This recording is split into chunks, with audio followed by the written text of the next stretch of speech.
सोचिए अगर आपकी शादी हो जाए लेकिन इसके बाद अपनी ही पत्नी के साथ सुहाग रात मनाने के लिए आपको तरसना पड़े। बिल्कुल ऐसा ही होता है आज के हमारे हीरो के साथ। जब भी ये दोनों करीब आने की कोशिश करते, हर बार कोई ना कोई बीच में आ जाता, कभी माँ, कभी बहन, तो कभी किस्मत, और एक बार तो पुलिस भी। हालत यहाँ तक पहुँच जाती है कि अपनी ही पत्नी के साथ थोड़ा समय बिताने के लिए इस आदमी को होटल में रूम लेना पड़ता है। लेकिन यहाँ भी जो होता है उसकी उसने कभी कल्पना भी नहीं की थी। आज की कहानी एक ऐसे नए नवेले दूल्हे की है जिसकी शादी तो हो गई लेकिन अपनी ही पत्नी के साथ सुहाग रात मनाने के लिए उसे दुनिया से ज्यादा अपने ही घर वालों से लड़ना पड़ता है। कहानी शुरू होती है शुक्ला नाम के एक ऑटो ड्राइवर से। दिन भर मेहनत करने के बाद शाम को वह अपने दोस्त के साथ छत पर बैठकर शराब पी रहा था। तभी उसके दोस्त उसे छेड़ते हुए कहते हैं, अरे शुक्ला, अब तो तुम्हारी शादी होने वाली है, समझ ले, आज के बाद तेरी आजादी खत्म। इसके बाद वे लोग हंसते हुए पूछते हैं, अच्छा ये बता सुहाग रात की क्या तैयारी है। ये सुनकर शुक्ला पूरे आत्मविश्वास से ये कहता है, मैंने बहुत सारी बोलो फिल्में देखी है और मुझे सब पता है। उसकी बात सुनकर दोस्त और भी जोर जोर से हंसने लगते हैं। वे कहते हैं, अरे तू तो ब्राह्मण है, तूने तो आज तक किसी लड़की का हाथ तक नहीं पकड़ा होगा। दोस्तों की यह बात शुक्ला को चुभ जाती है। अब वह गंभीर होकर कहता है, अगर मैं लड़कियों की इज्जत करता हूँ तो इसमें गलत क्या है। मैं अपनी पत्नी को किसी की भी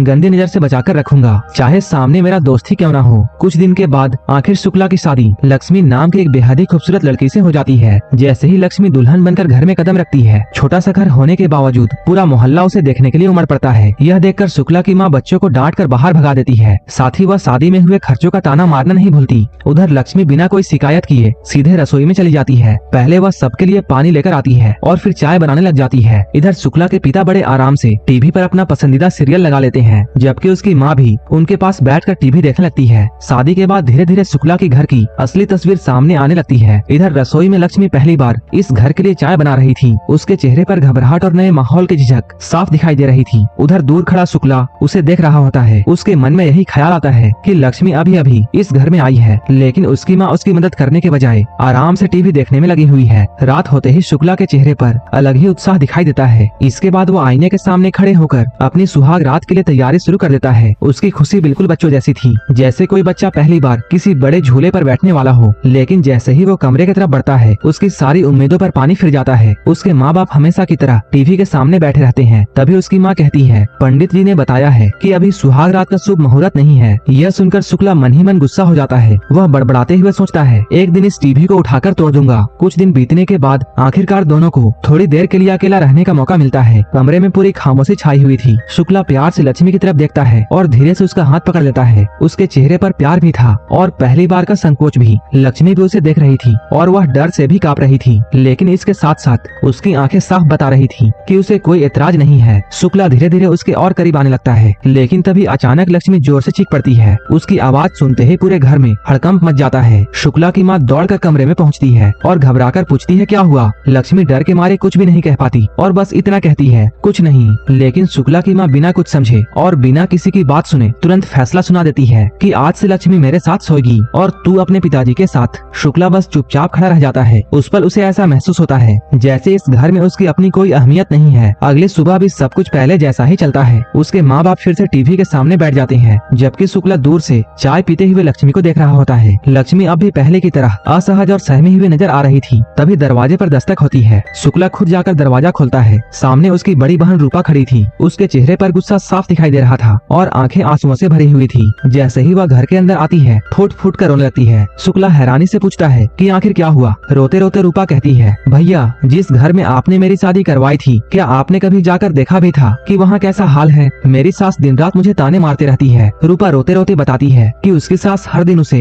बहुत ताने मारती है और पूछती रहती है, अभी तक बच्चा क्यों नहीं हुआ। इतना ही नहीं, इस बार उसके पति सुनील ने उस पर हाथ भी उठाया था। यह सुनकर शुक्ला का दिल पिघल जाता है। वह अपनी बहन को समझाने की कोशिश करते हुए कहता है, शादी के बाद लड़की का असली घर उसका ससुराल ही होता है, थोड़ा सब्र रख, सब ठीक हो जाएगा। लेकिन शुक्ला की बात सुनते ही उसकी माँ गुस्से से भड़क उठती है। वह ऊंची आवाज में कहती है, नहीं, अब मेरी बेटी वहाँ वापस नहीं जाएगी। मैं कोई छोटी जात की नहीं हूँ, ब्राह्मण हूँ। हम अन्याय सहकर चुप बैठने वालों में से नहीं है। जब तक सुनील अलग घर लेकर नहीं रहेगा, मेरी बेटी अपनी ससुराल नहीं जाएगी। माँ की बात सुनकर शुक्ला बिना बहस किए बस चुपचाप सिर हिला देता है। यह पूरा नजारा लक्ष्मी खामोशी से देख रही होती है। जिस घर में एक नई दुल्हन को प्यार और अपनापन मिलना चाहिए था, वहाँ उसे हर दिन कोई नया झगड़ा और नया तमाशा देखने को मिल रहा था। कुछ देर बाद माहौल फिर से पहले जैसा हो जाता है। घर के सभी लोग हमेशा की तरह टीवी के सामने बैठ जाते हैं। माँ, पिता, रूपा और मजबूरी में अब लक्ष्मी भी। तभी रूपा बिना किसी अपना चिड़चिड़ापन दिखाए लक्ष्मी से कहती है, सिर में दर्द हो रहा है, एक कप चाय बना दो। यहाँ साफ पता चलता है कि वह लक्ष्मी को अपनी भाभी नहीं बल्कि घर में काम करने वाली समझ रही थी। कुछ देर के बाद लक्ष्मी हिम्मत करके शुक्ला को फोन करती है। फोन पर वह शर्माते हुए सिर्फ जी और हाँ में जवाब दे रही होती है, जबकि दूसरी तरफ शुक्ला लगातार उससे बातें किए जा रहा था। ऐसा लग रहा था जैसे वह अपनी मन की सारी बातें उसी छोटी सी कॉल में कह देना चाहता हो। दूर बैठी शुक्ला की माँ यह सब देख रही थी। लक्ष्मी के चेहरे पर मुस्कान देखकर उसके मन में जलन होने लगती है। वह तुरंत उसके हाथ से फोन छीन लेती है और सीधे शुक्ला से कहती है, घर आते वक्त कुछ सामान लेते आना। अचानक माँ की आवाज सुनकर शुक्ला घबरा जाता है और जल्दी से कहता है,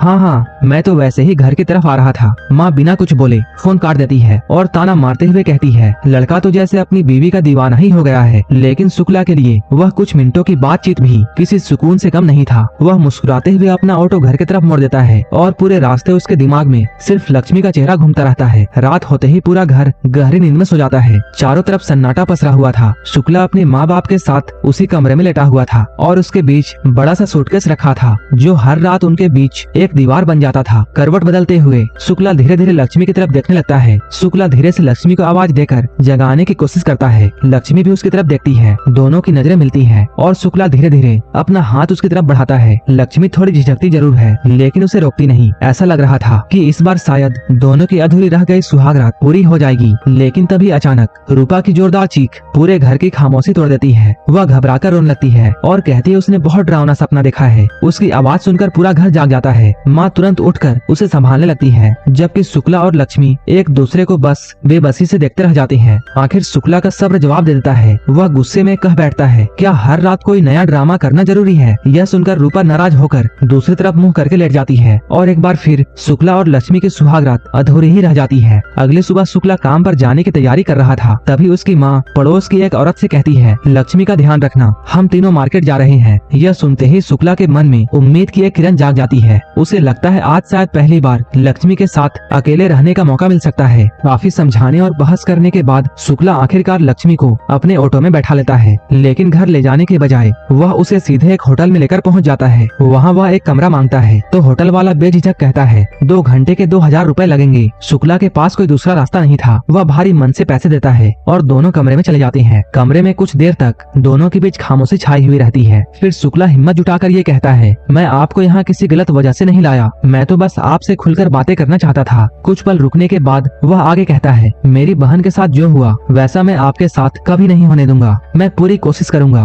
कि जल्द से जल्द अपना घर ले सकूं। इसके बाद वह लक्ष्मी को वह सारे तोहफे देता है जो उसने उसके लिए खरीदे थे। चूड़ियां और श्रृंगार का सामान देखकर पहली बार लक्ष्मी के चेहरे पर सच्ची मुस्कान आ जाती है। कमरे का माहौल धीरे धीरे हल्का होने लगता है। दोनों एक दूसरे के करीब आने ही वाले होते हैं कि अचानक कमरे का दरवाजा खुल जाता है। 2 पुलिस वाले अंदर घुस आते हैं और बिना कुछ पूछे दोनों को बाहर ले जाते हैं। थाना पहुंचकर इंस्पेक्टर शुक्ला से बड़े ही रूखे अंदाज से ये पूछता है, यह लड़की कौन है और इसे कहां से लाया है? बेचारा शुक्ला पूरी तरह घबरा जाता है। वह बार बार समझाने की कोशिश करता है, सर यह मेरी पत्नी है, जैसा आप सोच रहे हैं वैसा कुछ भी नहीं है। लेकिन इंस्पेक्टर उसकी एक भी बात नहीं सुनता, उल्टा गुस्से में आकर उसे जोरदार थप्पड़ मार देता है। मजबूर होकर शुक्ला तुरंत अपना मोबाइल निकालता है और शादी की तस्वीरें दिखाने लगता है। फोटो देखते ही दोनों पुलिस वालों के चेहरे का रंग उड़ जाता है। इंस्पेक्टर झल्लाकर हवलदार से कहता है, तुझे मेरा वक्त खराब करने के लिए यही आदमी मिला था। इतना कहकर दोनों बिना माफी मांगे वहाँ से चले जाते हैं। अपमान और बेबसी में टूटे हुए शुक्ला और लक्ष्मी चुपचाप वापस अपने घर लौट जाते हैं। कुछ देर के बाद शुक्ला की माँ, पिता और रूपा भी मार्केट से वापस लौटते हैं। लक्ष्मी को नए गहने और श्रृंगार में देखकर रूपा तुरंत समझ जाती है कि यह सब शुक्ला ही उसके लिए खरीद कर लाया है। उस रात शुक्ला की नजर पड़ती है कि लक्ष्मी अपने बिस्तर पर नहीं है। वह बाहर आंगन पर अकेली बैठी होती है। दिन भर जो कुछ भी उसके साथ हुआ था उसे याद करके उसकी आंखों से चुपचाप आंसू बह रहे थे।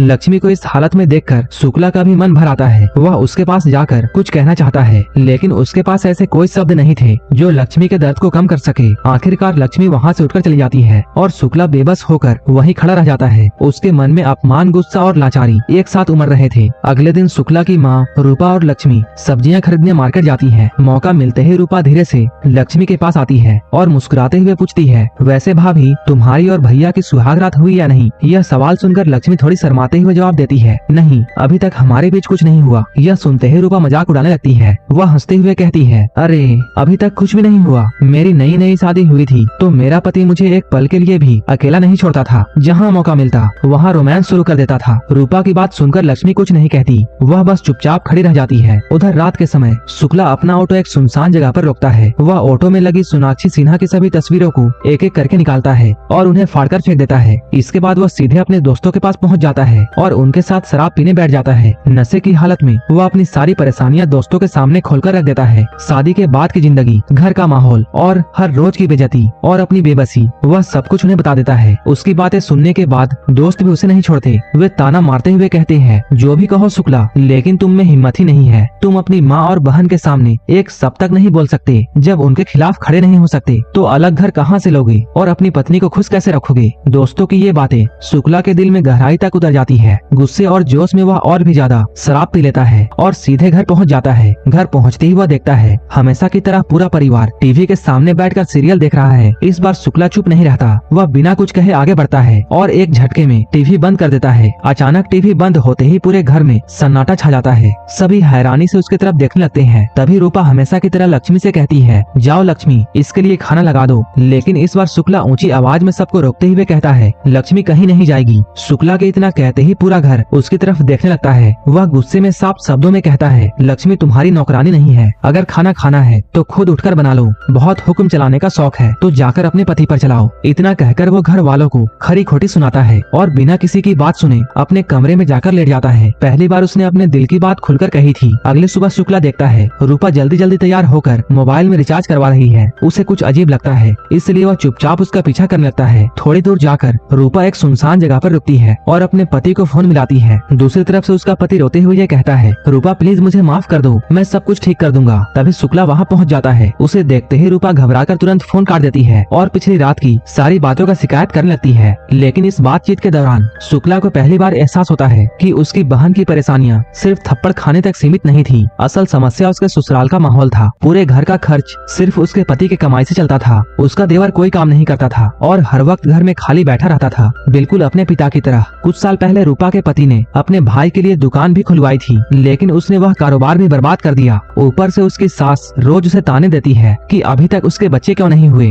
इन्हीं बातों से परेशान होकर रूपा बार बार अपने पति से अलग घर लेने की जिद करती थी, लेकिन उसका पति हर बार अपने माँ बाप की जिम्मेदारियों का हवाला देकर बात को टाल देता था। धीरे धीरे यही बातें दोनों के बीच लगातार झगड़ों की वजह बन गई। यह सब समझने के बाद शुक्ला खुद रूपा के पति से मिलने के लिए जाता है और उसे अपने घर लेकर आता है। घर पहुँचते ही शर्मिंदा होकर रूपा से कहता है, मुझसे बहुत बड़ी गलती हो गई, मुझे तुम पर हाथ नहीं उठाना चाहिए था, प्लीज मेरे साथ वापस चलो। लेकिन तभी शुक्ला की माँ बीच में बोल पड़ती है, मेरी बेटी कहीं नहीं जाएगी। इसी दौरान फिल्म एक और घटना दिखाती है। शुक्ला अपने ऑटो में कुछ सवारियों को बैठाकर ले जा रहा था। रास्ते में वो लोग बहुत सभ्य और शरीफ बनने का नाटक कर रहे थे, लेकिन जैसे ही ऑटो एक सुनसान रास्ते पर पहुंच जाता है, उनका असली चेहरा सामने आ जाता है। तीनों मिलकर शुक्ला पर हमला कर देते हैं। वह उसे बेरहमी से पीटते हैं और उसके पैसे छीनने की कोशिश करते हैं। तभी शुक्ला को समझ आता है कि जिस आदमी को उन्होंने बीमार और बुखार से परेशान बताया था, वह सिर्फ एक बहाना था। असल में उन्होंने उसे फंसाने के लिए पूरा नाटक रचा था। किसी तरह घायल हालत में शुक्ला अपने घर में पहुंचता है। जैसे ही लक्ष्मी उसे देखती है, उसकी आंखें भर आती है। वह बिना कुछ कहे उसे बैठाती है, उसके घाव साफ करती है और बड़े प्यार से उसकी मरहम पट्टी करने लगती है। यहीं से पहली बार दोनों खुलकर एक दूसरे से बात करने लगते हैं। अब उनके बीच ना कोई झिझक बची थी और ना ही कोई डर। लक्ष्मी जिस अपनापन और प्यार से उसका ख्याल रखती है, उससे शुक्ला को पहली बार एहसास होता है कि उसे अपनी जिंदगी का सच्चा साथी मिल गया है। अगले दिन घर का माहौल भी बदला बदला नजर आता है। इस बार टीवी बंद था और पूरा परिवार एक साथ बैठकर चाय पी रहा था। पहली बार सब बिना चिल्लाए, बिना ताने मारे एक दूसरे के साथ दिल से बातें कर रहे थे। कुछ समय बाद शुक्ला लक्ष्मी को लेकर समुद्र किनारे घूमने के लिए जाता है। लहरों की आवाज के बीच में दोनों अपनी जिंदगी, अपने डर और आने वाले सपनों के बारे में खुलकर बातें करते हैं। यहीं से उनके रिश्ते की एक नई शुरुआत होती है, जो प्यार, भरोसे और एक दूसरे के सम्मान पर टिकी होती है। और इसी खूबसूरत मोड़ पर यह फिल्म खत्म हो जाती है।